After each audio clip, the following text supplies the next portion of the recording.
Yes, blessed love. DJ Panras in the house. Wishing everybody a good night and hope this message finds everyone well.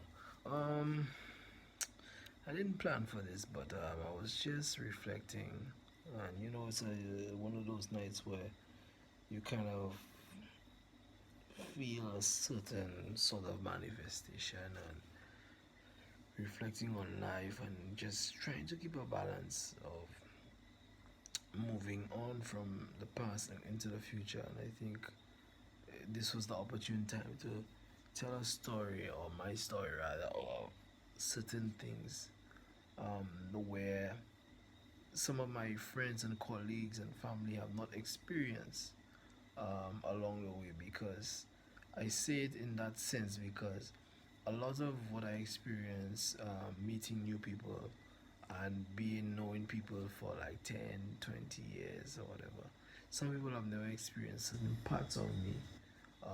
I think I am viable to say that I love music in such a sense that not everybody feels every part of the musical experience I've had. So, for example, growing up, I listened to all types of music. In the house, there was always every type of genre of music. Just growing up, which was like, I mean, from the time I was maybe 5 up until the point where I was maybe 7, 8, 9, maybe until 13, where I first touched my first console at 13. That was a point where I was growing up and there was music on cassettes and music on CDs that never really touched the people that I've known beyond that point. You know what I mean? So, there was every genre of music up to that point till I was 13. And then when I touched my first console, then my demographic changed based on, like, when I would play at house parties, um, there would be like these adults, that would look at me, as a 13, 14 year old playing in a party, saying, boy, that man know music. Like, he knows the old vibe. He knows, there was no old vibe at that time, but it was like, okay, he know music. He know what he doing. Playing zouk, dancehall, reggae, soca, like, mixing some top 40s involved in that too. Not even knowing what top 40s was during that time. And to a point where it was just like, let me just explore this talent that I have and see how I can mix and match songs in time. You know what I mean? So I got to a point where, my uncle was the one who got the console from the neighbor who donated it to us. And then from that point, we sort of like took the CDs that we had there in CD bags and things like that, and that we had bought, from everywhere, from all genres of music, and applied it to the actual rotation of parties and house parties. And it was a vibe during that time too. Growing up, the house parties were like a big thing. You're going out into the house parties and you want to play. It's like you just have this enthusiasm for music until the point where, like, I saw steel drums or steel band playing on TV, and I said to myself, man, I want to learn this thing. I don't know, something about it was so magical. I mean, looking at the bands playing together and just having fun and jumping up at the same time, and it brought that revelry and joy of carnival. Growing up, from time I was like 4 or 5 years old, looking at bands and them, and at the Minderfield Park in St. Lucia, to the point where, wow, like, they enjoying music for themselves. Everybody's in their own element. And that was the Diamond Steel Orchestra, I think, and then the St. Joseph Conway, who actually won the junior Panorama competition. Panorama is a competition that features, like, steel drum bands in St. Lucia, Trinidad, all the other islands. I mean, they have a long history, which is another story that I've gotten to find out later. So when I saw that competition that day, I mean, everybody was watching it on TV, and I was like, wow, like, I really want to learn this. But then my friend, who used to, on a Sunday night, or Sunday afternoon, he would go to the supermarket and buy groceries, or as we say, buy bread for school the next day, and he heard the steel band playing in the back of the supermarket, or the mini mart as we know it as. And he said, "Boy, you remember you said you wanted to play? They have a band practicing back there, right?" Now, mind you, during that time, we used to play a lot of drums on the tub. We used to beat drums on the tub, and it was just like burning flames and soca. It was all mostly fast beats, and incorporating the dancehall beats. Again, the influence from the time I was 4, 5, went up till 13. At this point, I'm going into from primary to secondary school, and yeah, man, he said that the steel band is in the back of the supermarket. So he said, well, one day we must go there. So I think the following Sunday, I don't remember, but I think it was the following Sunday, we went there, and we spoke to the band leader and stuff, and he said, come Saturday. So the Saturday, which I was taking lessons at the time, I was taking math lessons, and I was in like maybe Form 4, that was high school, I was probably in Form 4, and I decided, let me join along with this thing. So I went on Saturday. Actually, I was with a girl that time I was actually dating, and she was like, "No, don't go, don't go." And I was like, "No, I want to go. Like, I want to like really experience things." So I went that Saturday, and I learned the chromatic scale. The chromatic scale is all the notes in music from C all the way up to C. You know, but you play in like C, C sharp, or we learn it as C, C sharp, D, E flat, E, F, F sharp, G, G sharp, A, B flat, B, C. But then in music, when I studied music, I realized that the sharps go up and the flats come down. So it would be C, C sharp, D, E flat, E. But if you're coming down, it would be, like from E, E flat, D, D flat instead of C sharp. Okay, so and harmonics. So then from there, I started realizing, okay, boy, I really love this thing. I mean, it was taking me out of my shell in a sense, because like my concentration during those times was sports. I really like football. I like running, track. I like field events, shot put, long jump, high jump. I was good at those things. And I was also house captain in high school during that time. Because a house captain is a person in charge of like getting the athletes together, like having the meetings and leading the meetings. So when I realized I was really into pan, I kind of move out, and then also I was in swimming between the points, and nobody inspired me to do these things. I wanted to do it on my own. So in between those times, I was in swimming and in pan, because at the time, I had a friend, my uncle's girlfriend, son, who was taking swimming and invited me because I used to play video games with them. That's another thing we used to do every Saturday, even before I started playing pan, long before that. But the video games was always a ritual. Right, hold on. Wow. My door mysteriously opened while I'm telling this story. Anyway, I'll look it later. So mysteriously, like I was into this, pan. I was into swimming, and then I decided, okay, well, let me take this pan thing serious. I really like it. So I started working. At my first session, like I said, learning the chromatic scale. I went the following Saturday. My girlfriend was like, "No, don't go." Went again, performed the chromatic scale, started playing.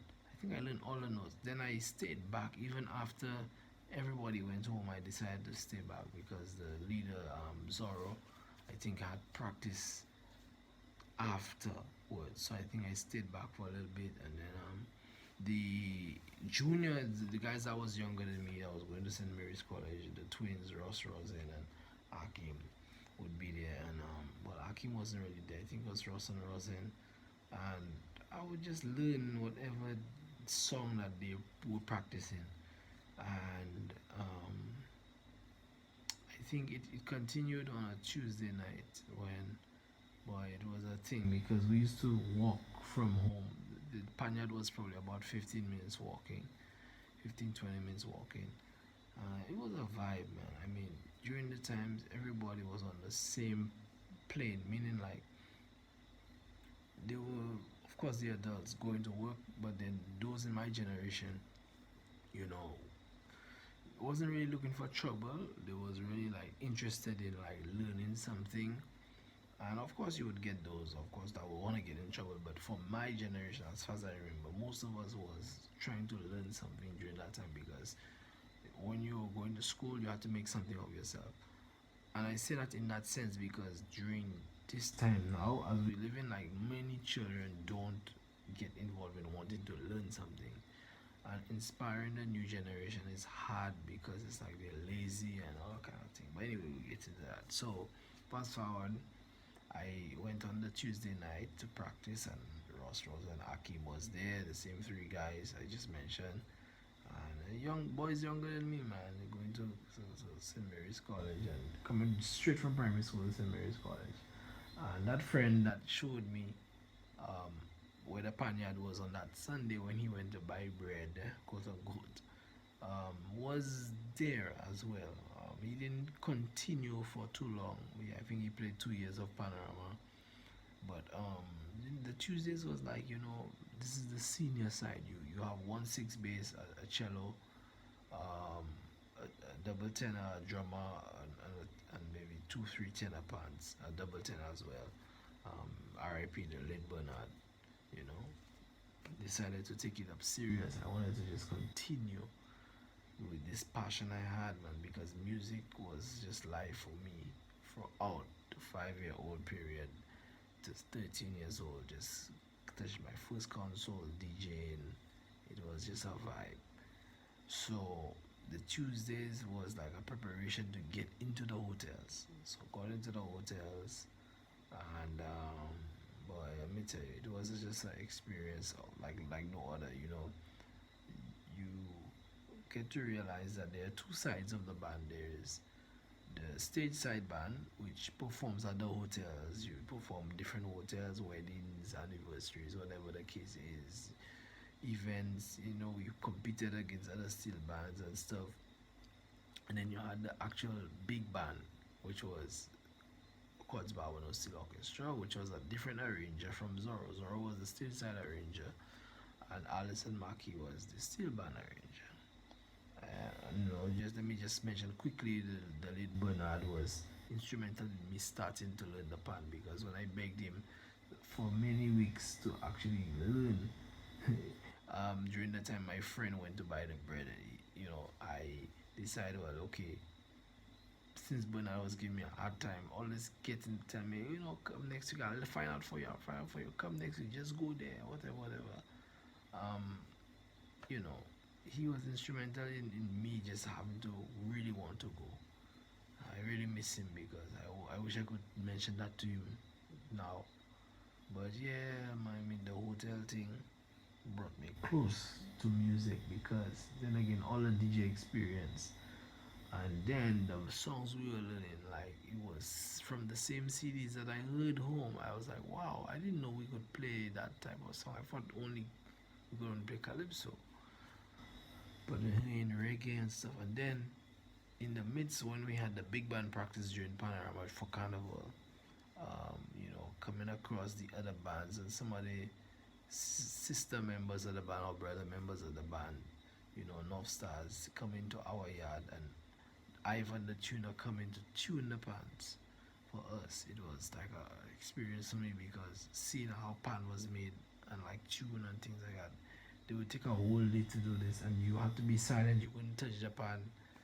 You had to just pay attention to Ivan and just what he's doing. So it was really really fascinating to see how he did it, and he burned the pans. And I remember him being with no shirt and with his cornrows, boy. And yeah, man. I mean, during that time, I was really really more interested in it than my friend and my best friend Denver. Um, and I kind of took it seriously because whenever Zorro called a practice, which Zorro also was the leader of the band with Allison, I would be there. I would just be there every time. But Denver sometimes would be at home, and I remember passing in a shortcut in the back of my house to get to the yard and stuff, and seeing my friend Tekla there, and she was like, "You going to practice?" But yeah, man, those were the days, man. From 2004 up until 2006 when I graduated, or 2007 when I actually left St. Lucia to go to the States and decided to take up music as a career. And it was rough. I mean, that's a whole nother struggle because, I mean, leaving St. Lucia now getting to New York.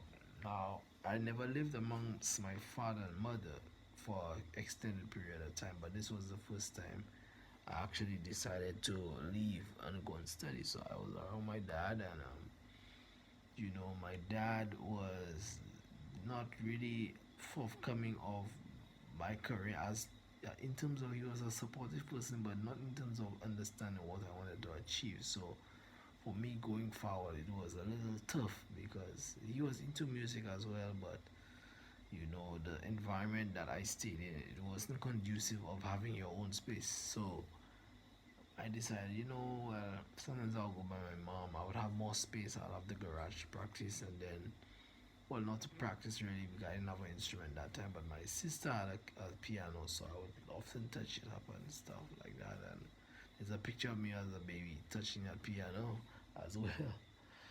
And boy, let me tell you, I decided I want to study music.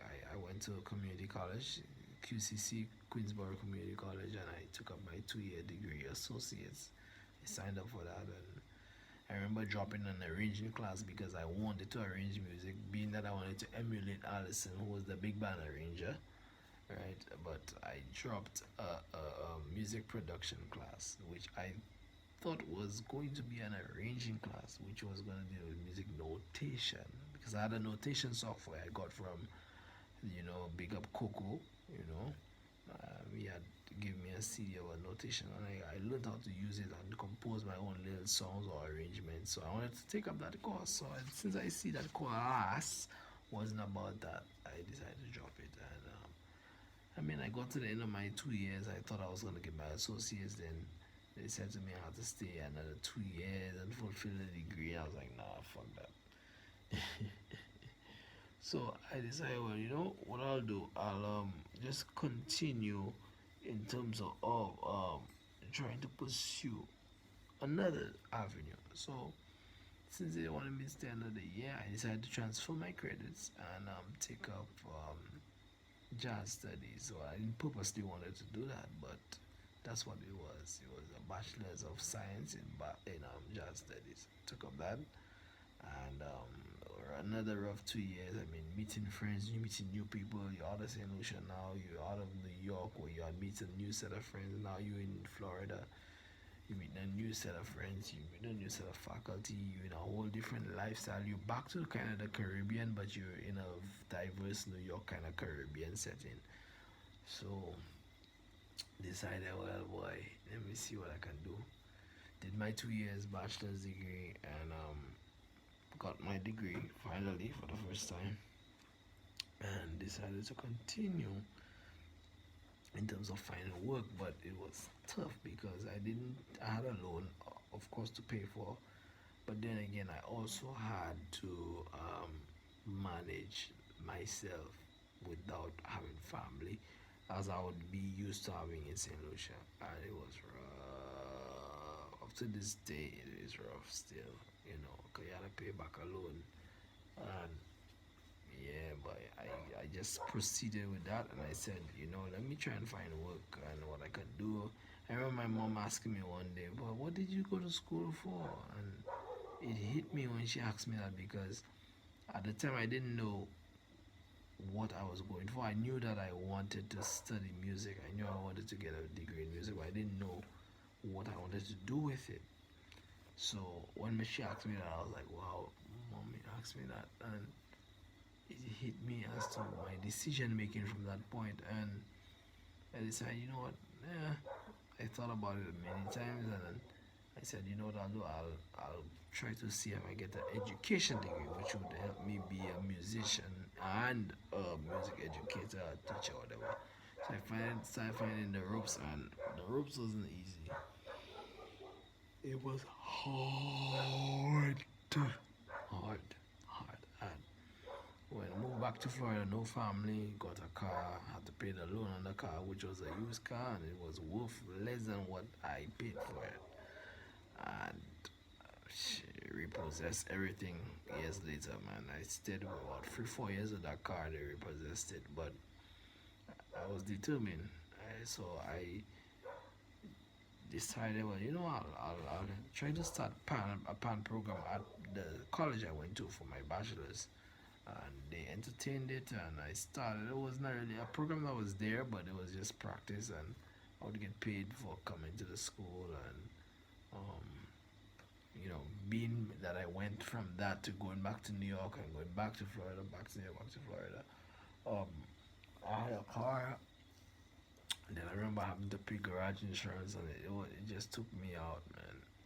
I had almost no support, and I suffered a lot of financial losses. Being out a student loan, I had to pay car loan, I had to pay bills, I had to buy food. It was rough. Sometimes I didn't have no food. To a point where like now I can say to myself, boy, thank God wherever I am now, back home, I'm back in St. Lucia doing a high school thing, trying to help secondary school students do the best they can and try to encourage them in music, not only sports or music, but like try to encourage them in life. So, um, when I went through that at QCC and then having to go to Florida and then having to come back to New York again because I had finished, but then I didn't have the job. Not realizing I had to take actual a certification course to get my teaching. I was like, wow, I thought this was just the thing where if I go back to school or I transfer my credits, I would make me get a job. I know how to work all these. So that put me back some years because I wasn't prepared for it. And it's like wow. And then I got to start teaching in the secondary school in St. Lucia, but never really got to solidify my talents because then again I was in jazz band. I was taking electives outside of music, plus my concentration was not there. I couldn't practice late. I had I practiced a little, but I had also some music that I did in terms of arrangement, and I wanted to exploit and teach other bands, but they would always beat me to it. They always beat me to it. The musicians, the teachers, when I would want to do something, there would always be something different going on, and you just don't get the guys coming to practice. It was just a pain in the ass, but I'm glad now. Like I said, since I graduated, I have the potential to do what I want to do. And I'm praying to God that He protects me and guides me throughout this process because I've been through a lot. A lot I didn't mention, a lot of stuff. Whitney Houston to all the greats that have been in interviews that have been blocked. I mean, I respect them because they really told us how it was, and I patterned from that, and I wish I could teach that to my students one day. So give thanks for listening, and can I say, man, the one advice I would give to people who trying to actually pursue their careers is to be humble. Excuse me, I'm so sorry, I'm tired. Like I said, I didn't plan this. But be humble, like be respectful. Try to treat people the same way you want to be treated. If you meet somebody that intimate and you're like an actual performer, you really want to get out there. Like do your research first before you actually do anything. So how you equip with knowledge. So I just wish everybody good luck.